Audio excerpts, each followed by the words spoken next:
তো গাইস আসসালামু আলাইকুম। আজকে আবার নতুন একটা ব্লগ নিয়ে চলে আসলাম আপনাদের মাঝে। আমরা আজকে বারবিকিউ করব, তাই এখন মাছ কিনতে যাইতাছি সবার থেকে টাকা উঠায়া। তো চলেন।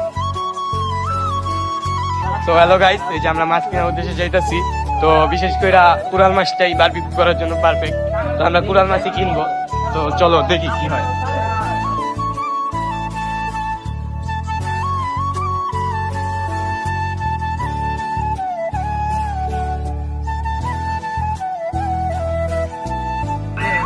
তো মাছ ঘুরতে ঘুরতে আর পাইতাছি না,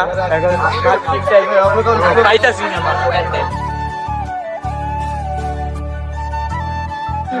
হ্যালো গাইস, আমরা মাছ নিতেছি। তো কুরাল মাছ পাইনি আমরা। তো এখন ভাই কি মাছ নিতেছে দেখি। তেলাপিয়া।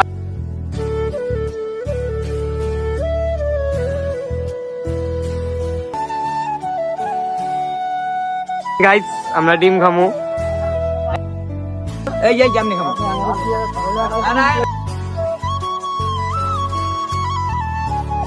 হৃদয় ভাই কি খাইবা? ডিম খাবো। ফাইন।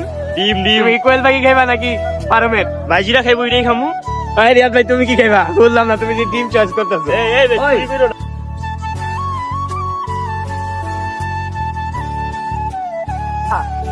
গাইস ওনারা ডিম খাইতে ব্যস্ত, কিন্তু আমার ডিম আমি দেন গাইস। ফাইন। এদুর খা দে। এটা মাটি। এটা এই যে গাইস আমারটা। আর আমার তো টিমই দেয় নাই আমারে। ভাই ডিম আমাকে দেয় নাই কেউ। ভাই এই যে পুরাটা খাওয়া লাইছে ভাই। গাইস আমাদের ডিম খাওয়া শেষ। এখন আমরা সবাই মিলে আমাদের মাঠে যাব, তারপরে আমরা বাড়িতে ভাইদের বাসায় যাব। এখন দেখুন ওরা ডিম খেলেন কি করে। তারপরে ভাই মেয়ের নানি বাড়ি যাই গোল চুরি করতে। ওই তুই খাবো মার। আরে গাইস পানিও খাইতে দিব না, কোন কেমন? এই রিয়াদ ভাই তুমি কি খাও? মুখ ফুলা গে দেখি, গার্লফ্রেন্ড কি মারছে? ভাই কি ভদ্র দেখছো গাইস। আমারে কেউ দেয় না ডিম। এটা তো ভাই একলা একলা। ভাই আমরা অসহায় মানুষ। কত ডিম? এই যে আমরা অসহায় মানুষ। ওর ভাই লাগে লাগছে। আমার মারে গে। গাইস আমরা মাঠে এসে পড়েছি। এখন আমরা দেখতে পাচ্ছেন আমাদের হাতে রয়েছে মাছ। আমি রাজ আর ভাই আইছে, এই যে আমাদের আরেকজন। এই যে গাইস দেখুন ওরা মাঠের ভিতরে খেলতেছে। মাঠের ভিতরে কোনো মানুষই নেই। মাঠের ভিতরে যারা খেলতেছে এরা গাইস আমাদের মাঠ। কি রে জিহাদ, তুই না ফুল প্যান্ট পরে এলি, হাফ প্যান্ট কে?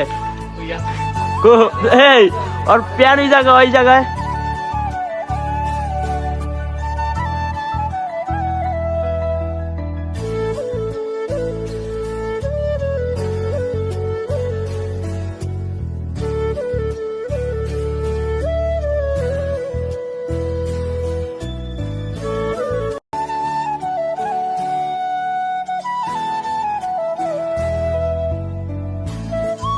গাইস এখন